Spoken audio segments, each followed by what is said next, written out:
నమస్తే. బీసీల 42% రిజర్వేషన్లకు మరో యుద్ధానికి బీసీ సంఘాల నేతలంతా కూడా సిద్ధమవుతా ఉన్నారు. 3వ తారీఖు నుంచి 10వ తారీఖు వరకు పెద్ద ఎత్తున ఉద్యమ కార్యాచరణ కూడా ఇప్పటికే సిద్ధం చేసుకున్నారు. ఒక పక్కన మండల కార్యాలయం కావచ్చు, దాని తర్వాత కామారెడ్డి సభ కావచ్చు.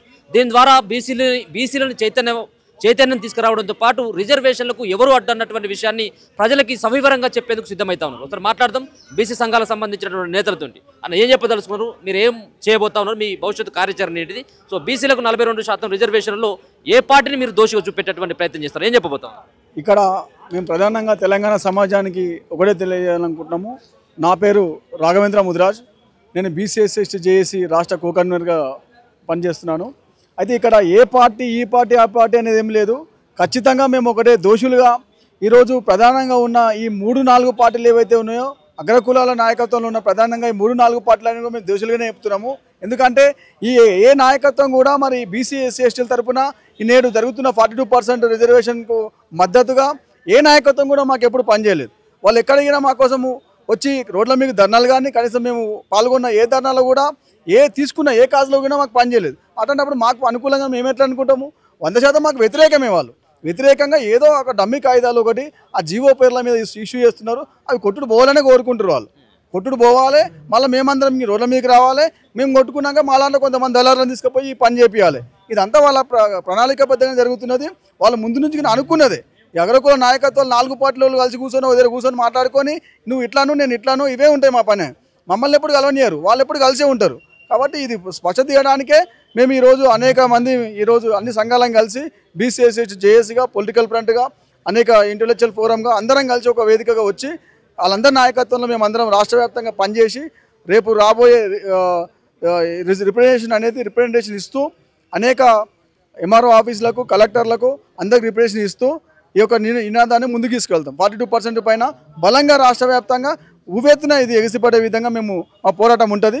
రేపు కామారెడ్డిలో జరగబోయేది అనిపించగా మేము స్పష్టత ఇవ్వాలనుకుంటున్నాం. మీరేం చెప్పదలుచుకున్నారు? బీసీ సంబంధించిన 42% రిజర్వేషన్లు ఇప్పుడు మీరు చేయబోయేటువంటి పోరాటంతో సాధ్యమని చెప్పేసి భావిస్తున్నారు.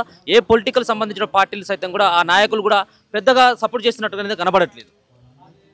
వాస్తవంగా చెప్పాలంటే ఇక్కడ ఉన్నటువంటి బీఆర్ఎస్, బీజేపీ, కాంగ్రెస్ ఈ 3 బీసీ వ్యతిరేక పార్టీలే. ఈ మూడింటి యొక్క అధిపతులు కానీ ఏలే వాళ్ళు కానీ పూర్తి ఆధిపత్య వర్గాల వాళ్ళే. బీజేపీ పార్టీ చూసుకుంటే రామచంద్రరావు, అదేవిధంగా కాంగ్రెస్ పార్టీ చూసుకుంటే ముఖ్యమంత్రి రేవంత్ రెడ్డి, అదేవిధంగా బీఆర్ఎస్ చూసుకుంటే ఇక వెల్మ ద్వారా కేసీఆర్ ఉన్నాడు. అంటే ఈ పార్టీలు ఏవైనా ఆ యొక్క వర్గాల యొక్క ఏంటంటే ఏ పార్టీ ఉన్నా మనోడు గెలవాలరా అనుకుంటారు. వాళ్ళ యొక్క మానసిక రోగం అది. ఆ రోగానికి మందు మా దగ్గర ఉంది. 42% బీసీ రిజర్వేషన్ సాధన సమితి ఆధ్వర్యంలో మొన్న 24వ తారీఖు జరిగినటువంటి మహాధర్నాలో దగ్గర 10 నుంచి 12 వేల మంది వచ్చారు. మార్నింగ్ 11 గంటలకు మొదలైనటువంటి సభ సాయంత్రం 5 గంటల వరకు. నాకు తెలిసి ఇందిరాపార్కు ధర్నా చౌక్ చౌరస్తాలో చరిత్రలో ఇంతవరకు అలాంటి సభ జరగలేదు. అదే మొట్టమొదటిది, నాకు తెలిసి అదే చివరిది. బీసీ ఉద్యమాల్లో ఇది ఆరంభం మాత్రమే మేము తెలియజేస్తున్నాము. ఈ ఉద్యమంలో ఈ పార్టీ నాయకులను కానీ పార్టీ కానీ ఎవరు నమ్ముకోవట్లేదు. మేము పూర్తిగా ఉద్యమాన్ని నమ్ముకుంటున్నాం. బీసీ ఎస్సీ ఎస్టీలు నమ్ముకుంటున్నాం. బీసీ నుంచి వచ్చిన చైతన్యం నమ్ముకుంటున్నాం. మా యొక్క కార్యాచరణ ఇప్పుడే మా చిరంజీవులు గారు, మా విశ్వనాథన్ అన్న గారు, అదే బాలరాజు గౌడ్ అన్న గారు, జస్టిస్ ఈశ్వరయ్య గారు ప్రకటించారు. సాధన సమితి నుంచి 4వ తారీఖు నాడు, మేము 3వ తారీఖు నాడు అన్ని మండలాల్లో ఉన్నటువంటి ఎంఆర్ఓలకు వినతి పత్రం ఇస్తూ ఉన్నాం. అదేవిధంగా జిల్లా కేంద్రాల్లో కలెక్టర్లకు వినతి పత్రం ఇస్తూ ఉన్నాం. అదేవిధంగా 4వ తారీఖు నాడు, 6వ తారీఖు నాడు సిఎస్ చీఫ్ సెక్రటరీ గారికి మేము వినతి పత్రం ఇస్తున్నాము. మా కోర్ టీము, మా చిరంజీవి సార్లు, మా విశ్వనాథన్ అన్న గారు, అదే బాలరాజు గౌడ్ అన్న గారు, జస్టిస్ ఈశ్వరయ్య గారు, అదేవిధంగా స్టేట్ టీం మొత్తం కోర్ టీం పోయి ఇక్కడ సిఎస్ గారికి వినతి పత్రం ఇస్తాం. అదేవిధంగా ఒకే ఒకటి చెప్తున్నాం, ప్రతి విలేజ్ నుంచి ప్రతి ఒక్క బీసీ బిడ్డ, ఎస్సీ ఎస్టీలు పూర్తి స్థాయిలో అందరూ మమేకమై వచ్చి ఆ రోజు మండల కేంద్రానికి వచ్చి ఆ యొక్క వినతి పత్రం వేలాదిగా తరలిచ్చి ఇవ్వాలి. అదేవిధంగా డిస్ట్రిక్ట్ హెడ్ క్వార్టర్లో వేలాది మందిగా తరలిరావాల్సినటువంటి అవసరం ఉంది. ఎందుకంటే మన యొక్క సమస్యని మనమే తీర్చుకోవాలి. ఇప్పుడే విశారదన్ గారు ఒక మాట చెప్పారు. తెలంగాణ సమస్యని కొన్ని ఉద్యోగాల కోసం, కొన్ని నీళ్ళ కోసం తెలంగాణ పెద్ద సమస్య చూపించినటువంటి ఈ వెల్మదొరలు, ఈ రెడ్డి పటేళ్ళు మరి అదేవిధంగా 2.40 కోట్ల మంది బీసీలకు ఉన్న సమస్యని ఒక సమస్యగా కనిపిస్తలేదా ఈ రాష్ట్రంలో? అంటే దగ్గర 60% ఉన్నటువంటి బీసీలు విద్యా ఉద్యోగాలలో నష్టపోతూ ఉంటే, అదేవిధంగా రాజకీయంలో మొత్తం వాటా లేకపోవడం, సామాజిక గౌరవం లేకుండా తరతరాలుగా అన్నింటిలో వివక్ష గురవుతుంటే ఈ యొక్క 60% ఉన్న యొక్క బీసీల యొక్క అభ్యున్నతికి, బీసీల యొక్క సాధికారికతకు ఒక చట్టం చేసి ఒక రిజర్వేషన్ తీసుకోవడానికే మీరు ఇన్ని కుటిల నీతులు ప్రయోగిస్తున్నారంటే ఇదే చివరి ఎన్నికలు. ఓసీ ముఖ్యమంత్రులు కానీ ఓసీల రాజ్యం కానీ ఇక ఉండదు. అన్ని రాజ్యాలు పోయినాయి. మొఘళ్ళు పోయిరు, నిజాంలు పోయిరు, పార్సీలు పోయిరు, ఇరానీలు పోయిరు, బ్రిటిష్ వాడు పోయిండు. లాస్ట్కు వీళ్ళ అంతం ఇవే చివరి ఎన్నికలు వీళ్ళకని తెలియజేస్తా ఉన్నాం. ఖచ్చితంగా బీసీలు 40% రిజర్వేషన్ సాధించుకుంటారు. ఇది మహాయుద్ధం, ఇది ధర్మయుద్ధం. ఇది మహాభారత యుద్ధం జరిగేటప్పుడు శ్రీకృష్ణుడు ఎన్నోసార్లు రాయబారాలు చేస్తారు, మాటలకు వినరు. తర్వాత యుద్ధం జరిగింది, తర్వాత రక్తపాతం జరిగింది. ఇది ప్రజాస్వామ్యం కాబట్టి రక్తపాతం ఏం జరగదు. తనంతే ఎదురుబడి తంతారు, అవసరమైతే తరిమి కొడతారని తెలియజేస్తా ఉన్నారు. మీరేం చెప్పదలుచుకున్నారు అన్న? బీసీ సంఘాలు ఏం చేయబోతా ఉన్నాయి? రేపు మీరు పెట్టబోయేటువంటి సభ ద్వారా ఏం మెసేజ్ ఇవ్వదలుచుకున్నారు? ఇప్పుడు ఈరోజు ప్రెస్ మీట్ పెట్టడానికి కారణం ఏంటంటే మొన్న 24 తారీఖు నాడు పెద్ద ఎత్తున మరి 42% సాధన కమిటీ అని ఒకటి ఏర్పాటు చేసిరు. కాబట్టి పెద్దలు మరి జస్టిస్ ఈశ్వరయ్య గారు వాళ్ళు ఒక అన్ని చట్టాల గురించి వాళ్ళకి తెలుసు. ఒక ఐఏఎస్ రిటైర్డ్ ఆఫీసర్ ఒక చట్టాన్ని ఏది అమలు చేయాలన్నా ఏది రాయాలన్నా ప్రభుత్వాలకు అన్ని విధాలుగా నాలెడ్జ్ ఉన్నవాళ్ళు. మరి అదే విశారద మహారాజు గారు వాళ్ళు ఎప్పటి నుండి పోరాటం చేస్తున్నారు. ఇప్పుడు బాలరాజు గౌడ్ గారు ఇప్పుడు మా బీసీ పొలిటికల్ ఫ్రంట్గా వాళ్ళ ఆధ్వర్యంలో మనం కూడా ముందుకెళ్తున్నాం ఒక బీసీ బిడ్డగా.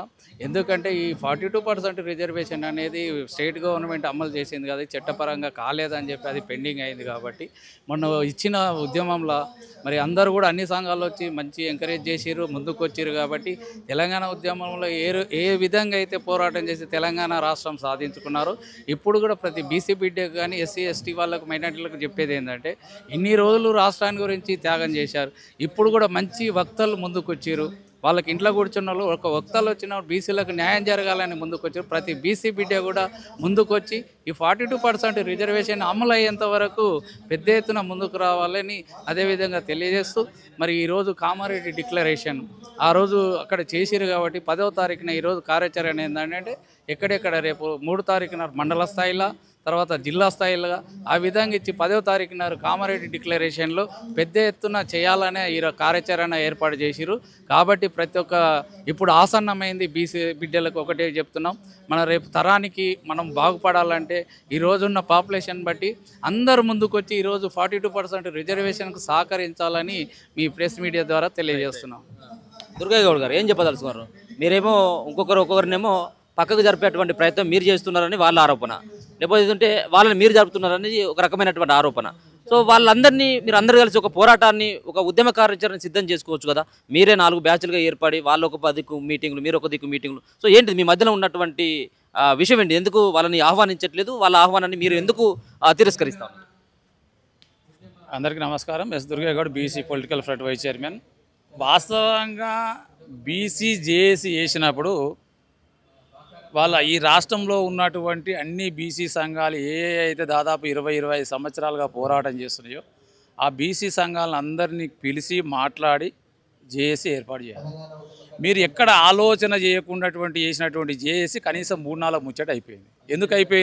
ఎందుకు అయిపోయిందో వాళ్ళకే తెలియదు అసలు. కాబట్టి మేము ఏం చెప్తా ఉన్నామంటే జేఏసీలో వేసేటప్పుడు స్పష్టంగా ఇక్కడ చాలా వరకు జస్టిస్ ఈశ్వరయ్య గారు కానీ అదేవిధంగా మా యొక్క ఇంటలెక్చువల్ ఫోరం చిరంజీవి గారు గతంలో వాళ్ళతో కలిసి పనిచేసినటువంటి వాళ్ళు, అదేవిధంగా బాలగోను బాలరాజు గారు మీరు అందరు చూస్తూ ఉన్నారు. వాస్తవంగా ఆయనకు ఎలాంటి అంటే వ్యాపార దృక్పథం ఉన్నప్పటికీ కూడా ఈ బీసీ ఉద్యమాన్ని ముందుకు తీసుకుపోవాలని లక్షలాది రూపాయలు ఖర్చు పెట్టేసి ఎన్నో సభల నిర్వహణకు డబ్బులు ఇచ్చినటువంటి వ్యక్తి. మరి అలాంటి వ్యక్తిని పిలవకుండా కూడా అంటే ఇప్పుడు ఒక ఆల్మిన్ రాజన్న వచ్చింది దక్షిణాది రాష్ట్రాల్లో అధ్యక్షులు, తన ఇంటినే బీసీ ఉద్యమానికి తన ఇంటిని ఇచ్చిండు ఆయన ఆల్విన్ రాజు గారు. అంటే అలాంటి ప్లాట్లో ఉండి ఉద్యమం చేసినటువంటి మీరు అలాంటి వ్యక్తులను కూడా ఈ సమావేశంలో భాగస్వామ్యం చేయకపోవడం అనేది కేవలం వ్యక్తిగత కోసం. నేను ఏం చెప్తా ఉన్నా అంటే మీరు ఏ రాజకీయ పార్టీలకు తొత్తులుగా ఉండకండి. బీసీ రిజర్వేషన్ల కోసం అన్ని రాజకీయ పార్టీల యొక్క వైఖరి అనేది స్పష్టంగా కనపడతా ఉంది. మన శత్రువులు ముగ్గురు ఉన్నారు శత్రువులు. అక్కడ బలమైనటువంటి శత్రువర్గం అక్కడ ఉన్నప్పుడు మనం పోరాటం అనేది అందరం కలిసి పోరాటం చేసినటువంటి సందర్భంలో ఒకరేమో బీజేపీ ఎజెండా పెట్టుకొని ఒకరేమో కాంగ్రెస్ ఎజెండా పెట్టుకొని ముందలకు పోతే ఈ ఉద్యమం అనేది ముందలకు వెళ్ళదు. కాబట్టి పార్టీలను పక్కన పెట్టేసి ఇలా మనం అంటున్నది కాదు, రాష్ట్రంలో ఉన్నటువంటి బీసీలందరూ కూడా చాలా స్పష్టంగా చెప్తా ఉన్నారు, ఒక్కొక్కరు ఎవరిని ఎత్తుకొని మాట్లాడుతూ ఉన్నారు అనేది.